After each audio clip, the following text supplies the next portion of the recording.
자, 이번 시간은 도시개발법입니다. 도시개발법이라는 것은 신시가지나 신단지를 조성하는 법이죠. 그래서 우리가 무엇보다 가장 중요한 것은 그 주거가 됐든 상업이 됐든 환경이 됐든 뭐 문화가 됐든 생태가 됐든 어떤 단지를 조성하는 것을 우리가 이야기합니다. 그래서 이런 것은 보다 체계적으로 해줘야 되겠죠. 그래서 이것도 역시 또한 도시군 관리계획 내용 중의 일종입니다. 도시개발 사업이라는 게 별도의 사업이라고 생각하지 마세요.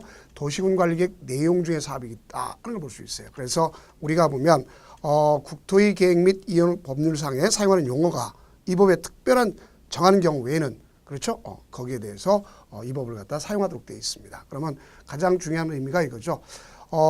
도시개발 구역 자체는 어디 것입니까? 도시개발법 겁니다. 그러나 나머지에 대한 관점 중에 필요하다고 생각하는 것은 바로 우리가 국토의 계획 및 법률을 그대로 준용할 수 있다 이렇게 되겠고, 이 법은 6문제가 출제되죠. 그래서 앞에 개요를 갖다 해놨습니다. 그럼 제일 먼저 도시개발 구역이 지정 시에 개발 계획이 이루어지는 것을 알 수 있겠고, 그걸 갖다 하는 사람은 지정권자라는 겁니다. 그렇죠? 그래서 지정권자가 누구냐 가장 중요한 것이고, 그렇다면 구역이 지정되면 사업 시행자가 지정되죠. 그럼 사업 시행자가 지정되면 거기에 대한 구체적 계획이 이루어지죠. 그걸 실시계획이라 합니다. 그래서 실시계획 안에 지구단위 계획이 포함된다는 걸 정확히 인식하면 되겠고, 그러면 이 실시계획 인가받으면 그 부근의 지역의 땅값과 비교해 봤을 때 가격이 싸다. 그러면 수용 사용을 통해서 집단지로 택지를 조성해서 공급하는 방식이 있겠고, 그 다음 가격이 비싸든가 아니면 공공의 효용 증진을 위해서 강제적으로 교환 분합할 필요성이 있다. 그러면 환지 방식으로 가져갑니다. 그래서 환지 설계한 환지 계획을 작성해서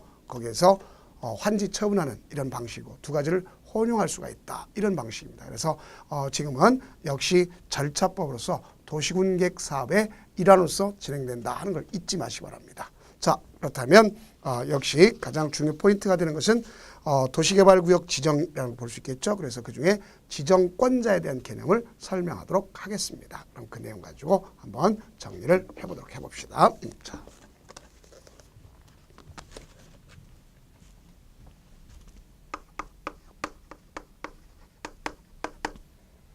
지정권자가 우리가 도시개발법에는 거의 95%가 출제된다 이렇게 볼 수 있습니다. 그러면 원칙적으로 누가 된다 보시면 시도지사, 그다음에 대도시 시장이다 이렇게 볼 수가 있습니다. 그러면 우리가 신도시나 신시가지를 건설할 때 어떤 경우가 있을 수 있냐? 이렇게 걸쳐서 이루어질 수도 있다 그런 볼 수 있겠죠.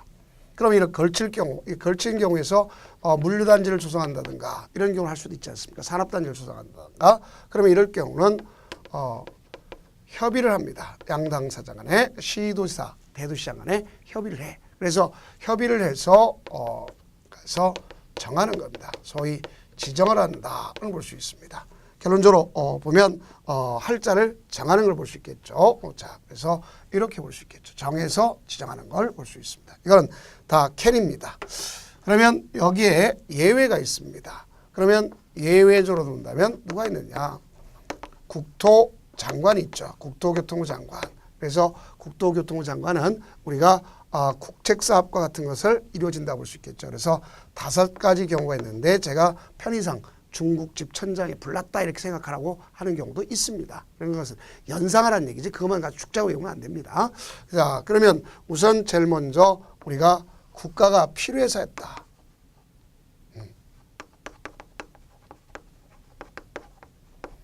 이 같은 국가가 필요 사업에서 했다. 그러면 이런 건 가장 대표적인 것이 무엇이 있는가를 잘 아셔야 되겠죠.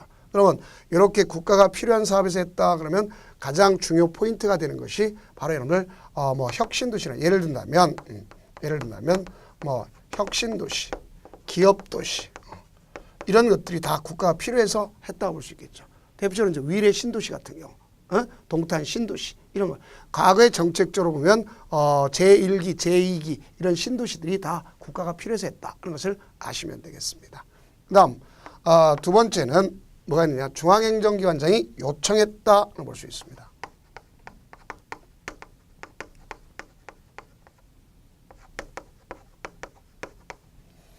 여기서 중요 포인트가 되는 건 요청이다는 걸 아셔야 되겠죠. 요청했다는 얘기죠. 우리 자 예를 들어 교육도시가 필요하다. 그럼 교육도시에 대한 것을 요청할 수 있겠고, 또 문화도시가 필요하다. 문화도시. 환경도시가 필요하다. 환경도시. 이런 거에 대해서 결론적으로 보면 요청을 할 수 있습니다. 근데 요청은 이원화되어 있다는 것도 또 우리가 좀 이해해 둘 필요가 있습니다. 그 다음 뭐가 있다 보시면 기본적으로 자 우리 교재는 이제 중국집 천장풀 이런 형태로 다 정리했지만 이제 법의 의미랑 같은 거니까 순서 무시하고 할 수도 있습니다. 자 그래서 여기다가 중국 그다음에 천재지변 등 긴급한 경우가 있습니다.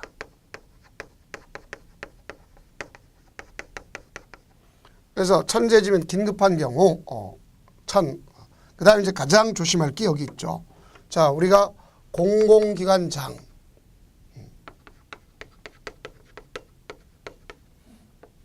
자, 공공기관장 하면 누가 있어요? 우리가 한국토지주택공사, 수자원공사, 또 농어촌공사, 관광공사, 철도공사 이런 경우가 해당하겠죠. 그럼 거기에 있는 장, 그 다음에 정부 출연기관장이 있습니다. 그 여기면 정부 출연기관장이다. 그러면 대표적으로 보면 역세권을 개발했던 대표적으로 보면 누가 있다고 하시면 한국철도시설공단이 있습니다. 자 그런 경우는 이런 경우에 장들이 얼마냐? 여기에 30만 제곱미터 이상 30만 제곱미터 이상 자 이렇게 해가지고 뭘 했다 보시면 제한을 합니다. 그 제한을 하는데 자 과거에는 이렇게 제한하면 이 자체가 국토교통부 장관 거였어요. 근데 지금 그렇지 않습니다. 왜 그렇지 않다고 생각하냐면 그 이유가 있어요. 왜 그러냐? 이 내용 중에 가장 중요 포인트가 되는 것이 있다는 걸 아시면 되겠습니다. 뭐가 포인트냐? 여기 보면 국가 계획과 밀접 관련이 있어야 돼. 그래서 이 국가 계획과 밀접 관련이 있어야 됩니다. 그럼 만약에 국가계획과 밀접 관련이 없다 그러면 자 이게 있다면 여기 국토장관한테 가는 건 맞습니다. 근데 만약에 이 말이 없다 여기 국가계획과 관련된 것이 없다 그러면 오늘날 지방으로 이양했기 때문에 이 자체가 어디로 옮겨가는 거냐 하는 것을 보시면 이렇게 되는 것을 알 수 있습니다. 자 여기 봅시다. 여기 이 자체를 제한을 누구한테 해주느냐 보면 이 사람한테 제한하는 거예요.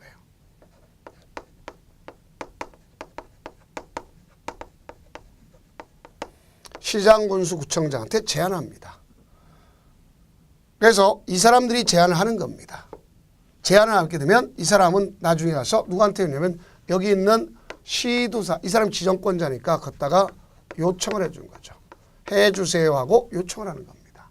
자 이렇게 됐다는 걸 알 수 있어요. 그럼 결국 요청도 두 가지 되는 걸 알 수 있고 제안도 국토장관한테 제안하는 경우와 이 사람한테 제안하는 경우 결국 이원화되어 있다는 것을 알 수가 있겠죠. 그래서 조심할 것, 자 시장군수 구청장한테 제안을 갖다는구나 하는 것을 알 수가 있습니다. 그럼 시장군수 구청장은 지정권자는 못 된다는 걸 정확하게 이해하시면 되는 것을 알 수 있습니다. 자 그래서 이런 형태의 것들이 있다 하는 걸 볼 수 있겠고요. 자 그럼 여기 보면 이쯤 하면 이제 기출 체크가 필요하겠죠. 자 거기 나왔죠. 뭐라고 되어 있습니까? 도시개발법령상 국토교통장관이 도시개발구역을 지정할 수 있는 경우가 아닌 건 국가가 도시개발 사업 필요하다. 국가가 필요하다. 당연히 맞는 얘기죠. 두 번째, 산업통상자원부 장관이 10만 제곱미터 규모의 도시개발구역 지정을 요청했다. 산업자원부 장관은 뭐야? 중앙행정기관 장이죠. 당연히 맞는 거죠. 그다음 지방공사의 사장이 자 지방공사의 사장 여기 어디보다도 없죠. 공공기관장, 정부출연기관장이지 지방공사의 사장이 있습니까? 없습니까? 없죠. 그러면 이건 틀렸네요. 자 이렇게 되면 이건 누구한테 얘기할 거냐? 나머지 사람들은 여기 보세요. 제안을 누구한테 한다고 했어요? 시장, 군수, 구청장한테 하는구나 이렇게 보셨죠. 자 이걸 아셔야 됩니다. 그렇기 때문에 3번이 역시 틀렸구나 할 수 있죠. 다음 한국토지주택공사 사장 자 공공기관 장이랬죠. 그러면 당연히 맞는 거죠. 그래서 30만 제곱미터 이상으로서 여기 꼭 뭐 했어요? 국가계획과 관련된 경우만 국토장관한테 간다. 만약에 그것이 없다면 이 소리가 없다면 이렇게 간다 그랬죠. 자 꼭 이해하시면 되겠습니다. 그다음에 천재지변 등 긴급 맞는 거죠. 자 다음은 이 도시개발 구역에 대한 규모가 있겠고 거기에 따라 나타난 계획이 있습니다. 그러면 도시개발 구역이 되려면 이것이 되려면 거기는 규모가 있어야 됩니다. 규모와 더불어서 또 뭐 상위계획. 이 상위계획이라는 건 광역도시계획이나 도시군 기본계획을 얘기하는 겁니다. 자, 이것이 있어야 된다. 볼 수 있습니다. 그럼 이때 규모는 우리가 이상을 갖다 얘기한다. 그런 것을 알 수 있습니다. 이상. 자, 그러면 여기는 광역도시계획.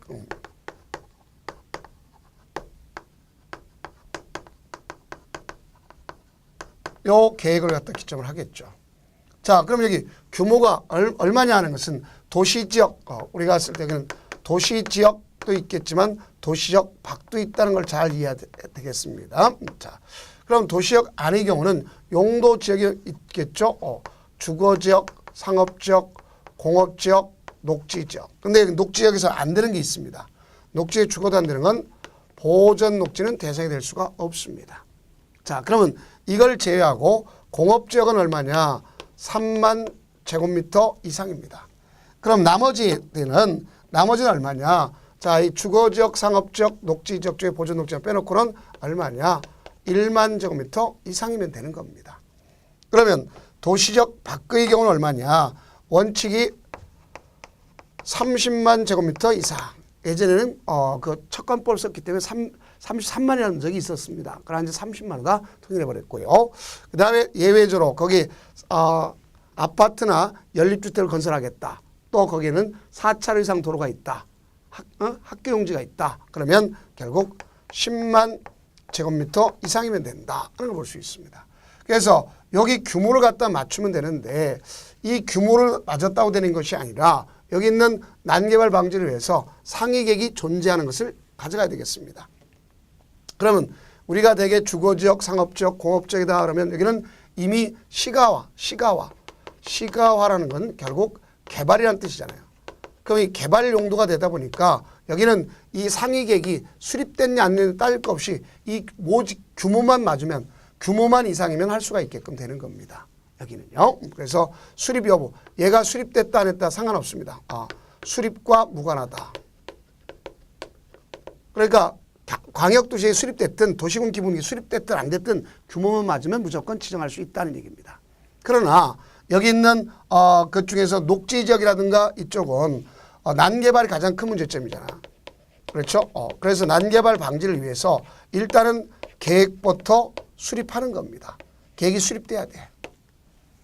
그러나 이쪽도 유보용도적 개념이 있는 게 있어요. 뭐가 있느냐? 녹지 중에서도 녹지 중에서도 자연 녹지가 있겠고 도시역 바깥의 중에서도 계획관리지역이 있습니다. 자, 여기는 수립과 무관하다는 걸 이해하시면 되겠습니다. 수립 여부와 무관하다 하는 것을 아시면 되겠어요. 그런데 자, 여기 보면 이러한 규모라든가 여기 계획 이 두 가지가 모두가 필요 없는 게 있어요. 왜? 어차피 여기는 개발을 갖다 가져가기 위한 전제조건이 이루어지는 경우 있습니다. 자, 그것이 무엇인고 그래 봤을 때 개국취지 이렇게 외웁시다. 그러면 여기 보면 뭐냐? 가장 되면 개국취지 이렇게 했어요. 그럼 여기 있는 이거는 요게 바로 뭐냐? 우리가 봤을 때 개발진흥지구 어차피 사업할 것 아닙니까? 그렇죠? 정비사업, 조성사업 하는 거죠. 다음 국가 균형 발전을 위해서 이루어지는 경우. 근데 가장 조심할 게 국가 균형 발전을 한다 할지라도 여기는 꼭 조심할 게 있어요. 안 되는 데가 있다. 안 되는 데가 어디냐? 자, 이걸 명심해야 되겠죠. 자연환경 보전지역은 안 된다 하는 걸 꼭 이해하시면 되겠습니다. 무슨 지역? 자연환경 보전지역은 안 된다 이렇게 볼 수 있습니다. 그 다음 나아가서 여기에 보면 이제 취락지구라는 것이 있음을 알 수 있습니다. 무슨 지구? 취락지구. 취락을 정비하기 위한 취락지구, 취락정비. 그 다음에 나가서 지구단위 계획구역 및 지구단위 계획에 대한 이런 경우는 어차피 적극적 사업을 위해서 이루어진 거니까 규모 따질 필요 없고 계획 따질 필요 없어요. 자기들의 규모에 나름대로 자기 규모에 따라서 자기 사업을 하니까 이것은 그런 필요가 없다 이렇게 볼 수 있어요. 그러면 만약에 그래서 농림지역이다 그러면 원래 30만 제곱미터 이상 해야 되겠죠. 근데 거기다가 만약에 산업유통개발진흥지구가 됐다. 그러면 계획 수립 여부도 필요 없겠고 규모도 30만이 아닌 20만도 되고 10만도 되고 될 수 있다는 얘기죠. 자기가 합치만 되면 된다 이렇게 보시면 되겠습니다. 그런 의미의 것이 있다 알 수 있습니다.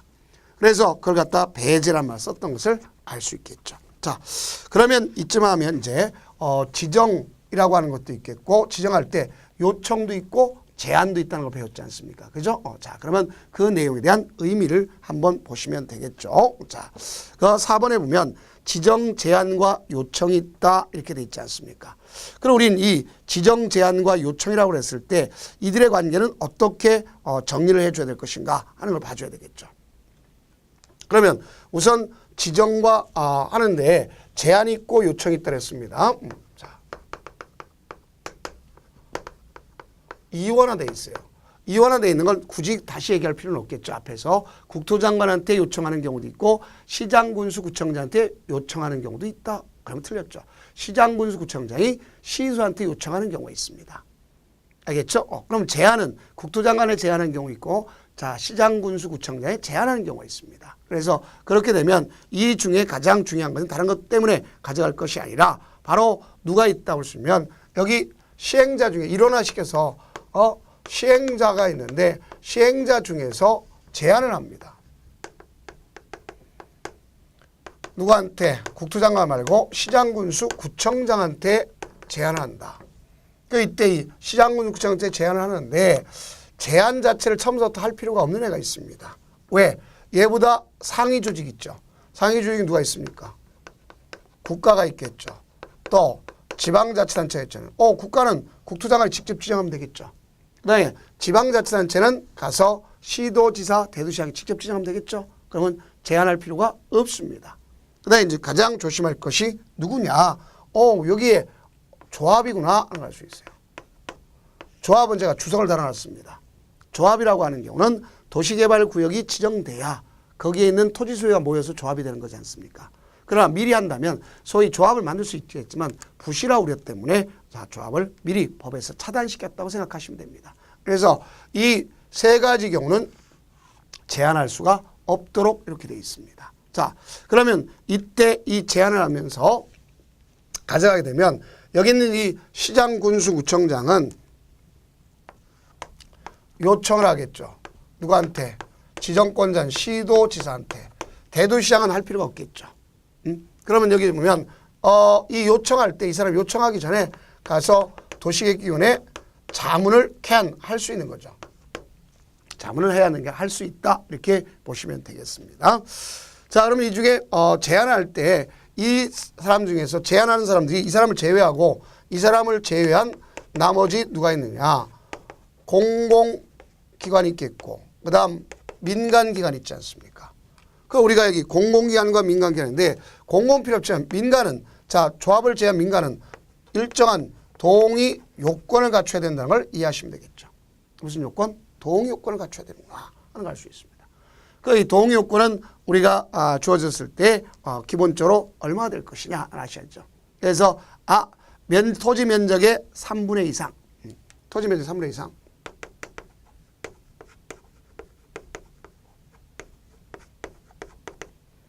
여기 토지 소유자하고 또 여기 누가 있느냐 가서 보면 지상권자도 포함시킬 수가 있구나 아시면 되겠죠. 그래서 이런 내용의 것이 필요하다고 볼 수 있습니다. 그럼 공공기관 할 필요가 없겠죠. 자, 이걸 아시면 되겠습니다. 자, 그러면 우선 가장 중요한 입장에 되는 것이 누가 있다 그랬어요. 국가한테 하는 건 빼놓고 그래서 공공기관장, 정부출연기관 30만 제곱미터 있었는데 국가계획과 밀접한 관련은 국토장관이 하는 거 빼놓고 이야기하는 것이 바로 이 단계다 볼 수 있어요. 그 예를 들면 제안받았으면 이 사람이 처리를 해줘야 되겠죠. 그죠? 제안받았으면 처리를 얼마나 해주는 거냐. 1개월 해주고 플러스 1개월 연장해 줄 수가 있구나 하는 것을 알 수가 있습니다. 그러면 자 여기 이쯤 하면 이제 뭐가 있냐 하면 그 기출 체크를 한번 해보면 되겠죠. 자 뭐라고 되어 있느냐. 도시개발법령상 도시개발구역 지정을 제한할 수 있는 자가 아닌 자. 자, 1번 틀렸네요. 조합은 제한할 수 있다 그랬어요? 없다 그랬어요? 없다 그랬죠. 그러면 나머지 한국수자원공사, 또 지방공사, 한국관광사, 농어촌공사 다 할 수가 있다는 걸 수 있죠. 그 다음에 이제 사업이라는 것은 분할도 할 수 있고 결합도 할 수 있다는 걸 정확하게 이해하시면 되겠죠. 분할할 수도 있고 결합할 수도 있다. 당연히. 그럼 분할할 때는 최소 기준 면적을 가져야 되겠죠. 자, 얼마? 1만 제곱미터 이상이 돼야 되겠죠. 그러면 이 결합을 한다 그럴 경우도 마찬가지입니다. 그 일정한 경우에 보면 서로 떨어져 있는 동일한 인접한도 상관없습니다. 둘 이상의 지역을 결합해서 하나의 도시개발구역을 지정할 수가 있다 이렇게 생각하시면 되겠습니다. 자, 그러면 여기에서 중요한 것은 뭐 여러 가지가 있겠지만 도시 경관 또 문화재 또 아니면 군사시설 이런 경우에 해당한다고 볼 수 있습니다. 그런 걸 보호하기 위해서 서로 떨어지는 이용이 제한된 걸 결합해서 할 수도 있습니다. 그 떨어져 있는 부분을 갖다가 자 이런 경우를 가져가면 되겠습니다. 또는 만약에 재해 방지 시설을 해야 되겠다. 또 주민들의 안전 시설을 해야 돼서 장기적으로 그 예방되거나 복구할 경우는 가서 결합해서 할 수도 있습니다. 자, 이런 경우들이 여기에 해당한다고 볼 수가 있습니다. 그러면 이때 제한할 때도 동의 요건을 했다면 똑같이 제한할 때도 동의 요건을 3분의 1을 가져가는 거예요. 이렇게 볼 수 있겠고 또한 자 우선 개발하겠다. 그러면 결합 개발 방식으로 적용할 경우에 가서 우선 개발해야 되는 건 특성상 우리가 기본적으로 지정권자가 다르게 정할 수 있습니다. 거기를 갖다가 자 나머지는 다 필요 없겠고요. 절차를 봅시다. 이걸 지정하는 절차는 꼭 필요할 필요 없겠지만 뭐 있어요? 기초조사. 기초조사는 자 중요한 것이 있겠죠. can 할 수 있다 그랬죠. 조사 측량할 수 있다. 왜 조사 측량할 수 있느냐 하는 걸 잘 아셔야 되겠죠. 자 앞서 얘기했다면 여기 부분을 잠깐 보시면 되겠죠. 광역도시나 도시군 기본계획이 수립되었다. 그럼 이미 자 광역도시나 도시군 기본계획은 필수적으로 이미 뭐 하도록 돼 있어요? 기초조사를 반드시 하도록 돼 있습니다. 그럼 기초했다면 굳이 또 다시 할 필요가 있어요? 없어요? 없죠. 그런데 자 여기 계획이 수립되지 않은 곳도 가능한 무관하다 그랬잖아요. 그러면 수립되지 않았다면 결국 기초조사를 갖다 해야 되겠죠. 누가 하겠어요? 여기 있는 이걸 해주는 사람 하겠습니까? 아니죠. 시행자 또는 시행자가 대리는 자가 할 수 있는 거 아닙니까? 그렇게 정리하면 되겠습니다. 자, 그다음에 두 번째는 의견을 들어야 되겠죠. 의견 청취는 공람 또는 공청회라고 되어 있습니다. 그러나 이 중에서 공람을 한다 그러면 우리가 봤을 때 일간신문 홈페이지에 하는 걸 원칙으로 합니다. 근데 그 규모가 10만 자부터 미만이다 그러면 일간신문에 할 필요 없겠고 홈페이지에만 하는 것을 알 수가 있습니다. 자, 또 하나 규모가 100만 자부터 이상이다 그러면 공람 후 공청회 필수적 절차입니다. 그래서 공람 후 공청회가 필요하다 하는 것을 아시면 되겠죠. 다음 우리가 이제 중요한 것 중에서 공청회를 해야 되는데 나의 기책 사유 없이 2회 이상 하지 못했다. 그럴 경우는 역시 생략할 수가 있도록 되어 있습니다. 자, 다음은 협의 또는 심의라는 절차가 있습니다. 그러면 협의 심의. 자, 협의라는 겁니다. 관계 행정기관장, 관계 중앙행정기관장과 협의를 해야 되는데 단 시도사가 누구한테 하는 경우도 있어요?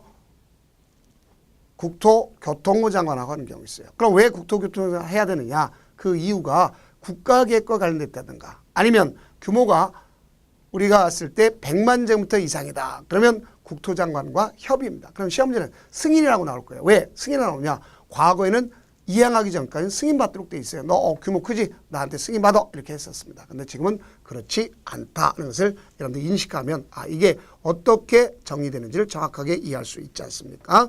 자, 그래서 이와 같은 경우를 우리가 정리해 주면 되겠고 그럼 지정했으면 그 내용을 뭐 하도록 돼 있다? 고시하도록 돼 있다 하는 걸 볼 수 있습니다. 그러면 고시했으면 그 내용을 가지고 다시 뭐 하도록 돼 있어요? 송부해 주겠죠. 그래서 송부해 주면 이를 지정권자가 누굴 통해서 송부해 줄 거냐? 가서 밑에 있는 하부 조직한테 송부해 주죠. 그러면 시장 군수 구청장이 공람을 시켜야 하는 거예요. 일반인한테. 며칠 이상? 14일 이상 이렇게 됩니다. 그럼 이와 같이 도시개발구역이 이제 지정됐지 않습니까? 자, 그럼 다시 한번 그림을 한번 그리면서 설명을 해봅시다. 이 지역이 이런 형태가 될 수도 있죠. 자, 이미 기존에 도시지역에서 신시가지를 건설할 수도 있어요.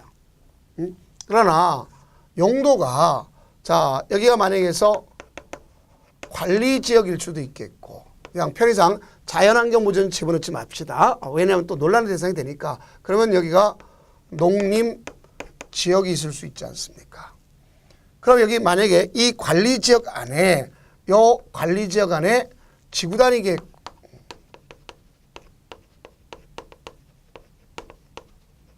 지구단위 계획구역이 있다고 생각해 봅시다. 그 다음에 또 이쪽에는 취락지구가 있다고 생각해 봅시다.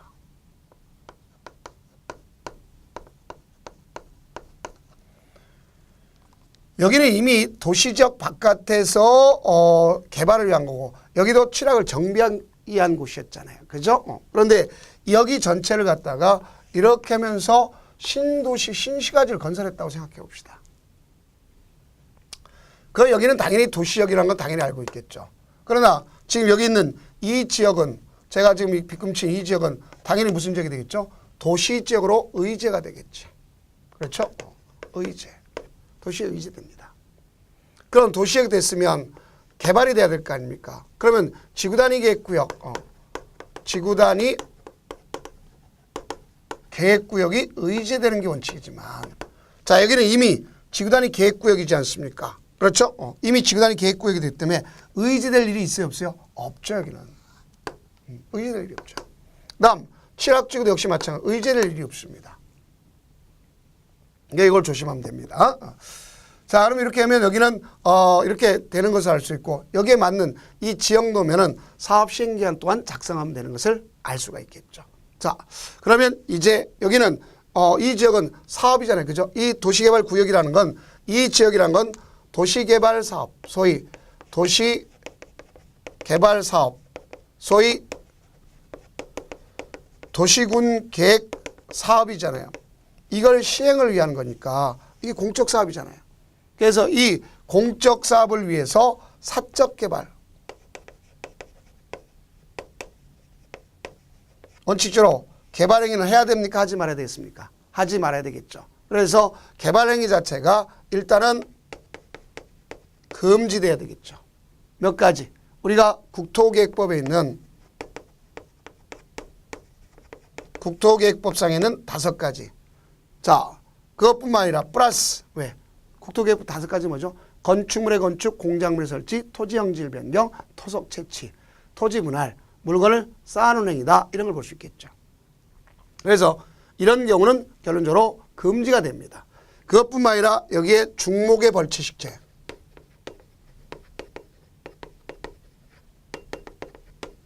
나무를 자르고 심는 것까지도 일단은 금지시키겠다 하는 얘기입니다. 그럼 만약에 이렇게 금지된 걸 갖다가 해야 되겠다. 그럼 공적사업에 지장이 없는 범위에서 해야 한다면 의견을 들어봐야 되겠죠. 의견 듣고서 그 다음에 가서 허가해 주겠죠. 누가? 특광자 시장군수한테 허가받는 지정권자가 아닙니다. 그래서 이렇게 허가를 받습니다. 그럼 이 허가를 받는데 허가 없이도 가능한 경우 있어요. 경미한 거는 허가 없이 그냥 할 수가 있는 것을 알 수 있어요. 그래서 이 경미한 내용, 대통령이 정한 경미한 내용이 가장 중요한 것이고 여기 경미한 건 정리를 꼭 해줘야 되겠죠. 그래서 가장 대표적으로 본다면 여러분이 어떤 경우가 경미하다고 볼 수 있습니까? 재해복구, 재난수문 그냥 하는 겁니다.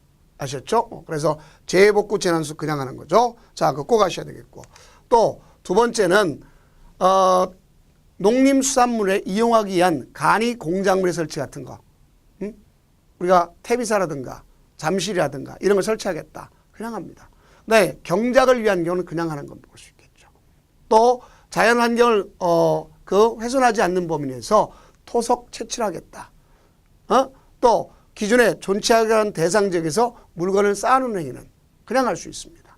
또 관상용 종목의 임식제도 그냥 할 수가 있어요. 근데 이제 문제는 바로 뭐냐. 아무리 관상용 종목일지라도 어디다가 경작지에다 심게 되면 뭔가 좀 노림수가 있겠죠. 그러니까 그거는 제외다 이렇게 보시면 되겠습니다. 자, 그런 경우가 여기에 해당하는 것을 꼭 인지를 해둘 필요가 있다 하는 것을 아시면 되겠습니다. 그 다음에 또 하나는 자 여기 보면 뭐가 있느냐. 기득권 이미 금지가 되어 있기 때문에 기득권은 뭐 해줘야 될까죠? 존중해 줘야 되겠죠. 그럼 우리가 이 기득권 존중해 준다 그랬죠. 자, 우리가 국토계획법엔 기득권 존중 어떻게 했습니까?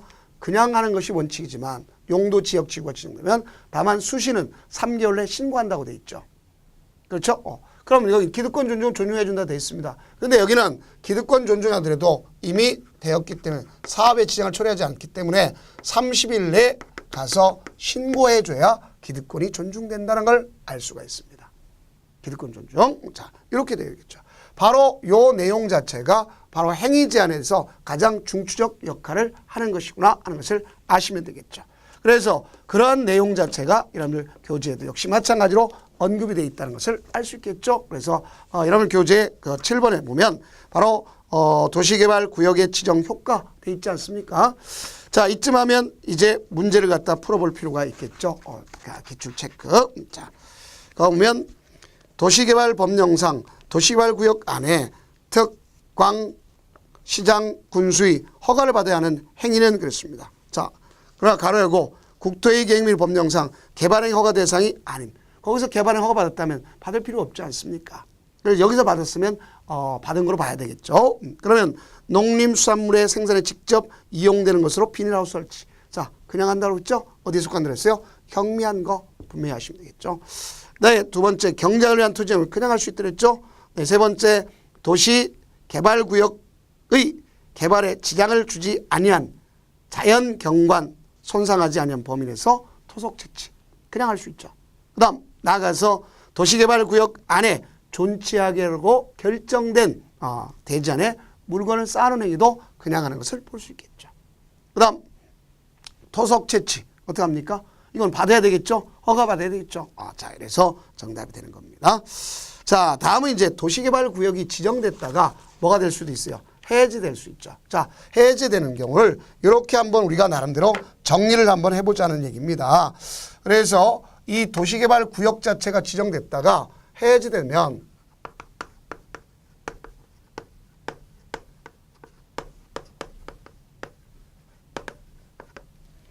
도시개발구역 지정이 있다가 해제된다.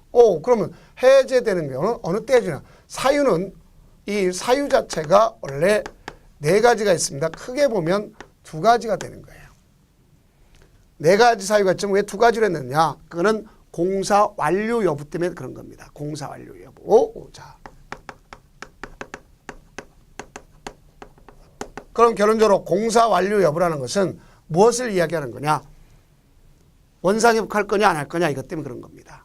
원상회복 여부. 자, 그러면 여기는 꼭 해제가 되면 어느 날이라는 게 꼭 있어야 되면 다음 날이라는 것이 있어야 되겠구나 하는 것을 꼭 연상시켜야 되겠죠. 무슨 날? 다음 날. 이게 있어야 된다. 그럼 한번 보자고요. 자, 여기 보면 도시개발구역을 지정하겠다. 도시개발구역을 지정합니다. 그 지정 시에 여기는 도시개발 계획을 수립해야 되겠죠. 이게 무슨 뜻이냐? 어디에 어떤 시가지를 건설할 것이냐 하는 얘기입니다. 원래는 이 구역을 지정 시에 하는 것이 원칙이에요. 그러니까 한때 해야 되는 게 원칙이다. 한때. 그런데 뭐가 있냐면 후회할 수도 있어요. 단계적으로. 그러니까 후회하게 되면 대개 몇 년이냐 그랬을 때 2년 내에 하는 게 원칙이지만 단 자족도시 규모 330만 제곱미터는 5년 내에 해야 돼. 그러니까 이건 다 누가 하는 거냐? 이 자체는 지정권자가 하는 겁니다. 누가 한다? 지정권자가. 그럼 지정권자가 안 하면 이것 안 했다. 그러면 그것이 경과된 다음 날 해제가 돼야 돼. 해제가. 그 다음 여기 보면 이렇게 해서 가져가는데 이제 누가 있느냐? 시행자가 이제 구체적 계획인 실시계획을 갖다가 작성해서 인가 신청을 해야 돼. 누구한테? 여기 시행자가 실시계획을 작성합니다. 그래서 요 사람한테 인가 신청을 해야 돼. 인가 신청을. 근데 인가 신청을 하지 않았다. 그러면 역시 다음 날. 그럼 이건 얼마나 볼 수 있냐? 요거는 3년 내 인가 신청해야 되는 걸 알 수 있어요.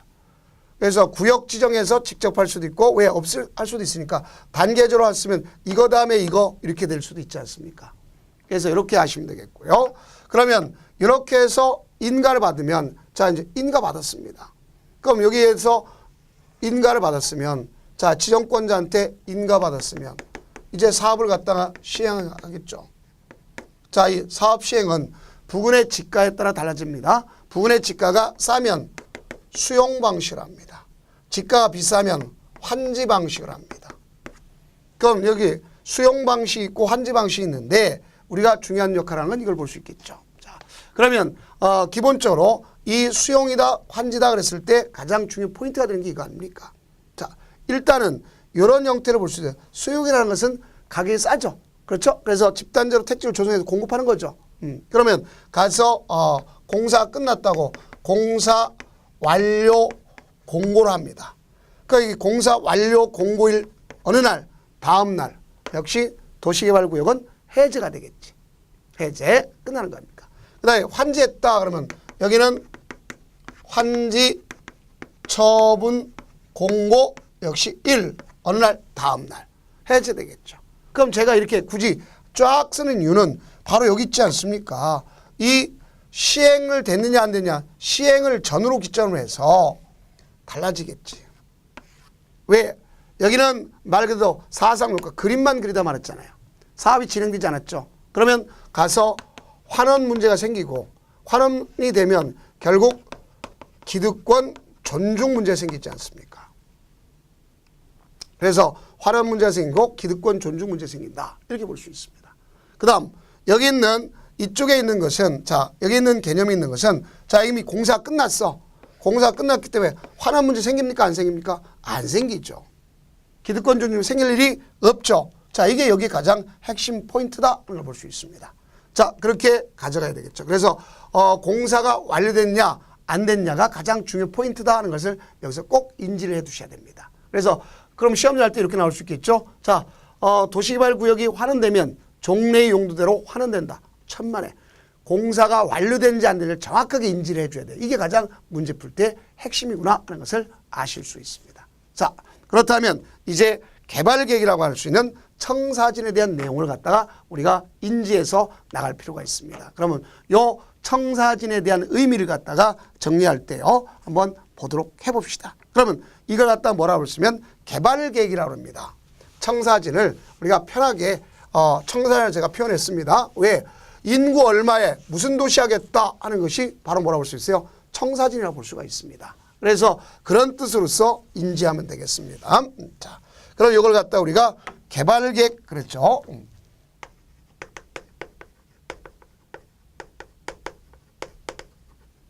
도시개발계획. 그럼을 뭐라고 얘기할 수 있다? 청사진 그래 볼 수 있습니다. 자, 이건 누가 한다 했어요? 지정권자가 한다 했죠. 그럼 여기는 가장 중요한 수립 시기가 중요한 거죠. 그래서 수립 시기는 앞서 얘기했습니다. 자, 여기 도시개발구역을 지정하는 때, 바로 계획이 나와야 되겠죠. 인구 얼마에 무슨 도시가 돼야 될 거다. 그런데 여기 보면 예외가 있습니다. 예외가 구역이 지정돼야만 나중에 할 수 있는 것. 다 한마디로 정책적인 경우입니다. 또는 우리가 가장 중요한 투기를 억제하기 위해서 하는 것이라고 볼 수 있습니다. 그래서 후에 하는 경우 있다. 이 지정하는 때야 되지만 그 지정한 후에 하는 경우가 있다 볼 수 있겠죠. 그래서 이걸 우리가 뭐라고 그러냐 편하게 외울 때 공, 자, 생, 균, 외, 주 이렇게 합니다. 자 이게 무슨 소리냐 공모에 선정했다. 공개 모집. 그럼 공개 모집하려면 적어도 모집 기간을 90일 이상 둬야 되는 것을 알 수가 있습니다. 그래서 그 같은 경우가 이런 거에 해당할 수 있어요. 다음 자연 녹지, 생산 녹지지만 30% 이하야 된다는 걸 알 수 있어요. 다음 국가 균형 발전인데 자 제가 분명히 조심을 했죠. 국가 균형 발전인 경우는 어디를 안 된다 했어요? 자연 환경 보전 지역은 죽어도 안 된다 그랬죠. 다음 도시지역 외. 자 여기는 이게 무슨 뜻이냐 꼭 아셔야 되겠죠. 자 여기 보면 도시개발구역 전체에 비해서 여기 주거지역, 상업지역, 공업지역 합치가 이게 합친 것이 전체 30% 이하다. 그럼 70%가 어떻게 발전하는지 두고 봐야 될 거 아닙니까? 그렇죠? 이런 얘기가 되는 겁니다. 그래서 이게 여러 차례 출제됐죠. 그러면 한번 정리해보면 그 기출 체크를 보면 나왔네요. 도시개발법령상 도시개발구역을 지정한 후에 개발계획을 수립할 수 있는 경우가 아닌 것. 개발계획의 공무 당연히 맞겠죠. 그 다음 자연녹지 지역에서 도시개발구역을 지정한다. 자연녹지 맞죠. 도시역 외에서 하겠다. 맞죠. 그 다음에 국가균형발전인데 뭐 때문에 틀렸어요?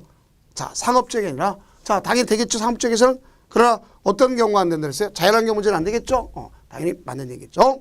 그 다음 5번에 보면 해당 도시개발구역에 포함된 주거지역의 전체 도시개발구역 지정면적이 몇 퍼센트? 자, 30% 이하다 이렇게 있지 않습니까? 자, 이걸 꼭 좀 정리를 해둘 필요가 있는 것이다 하는 것을 알 수가 있습니다.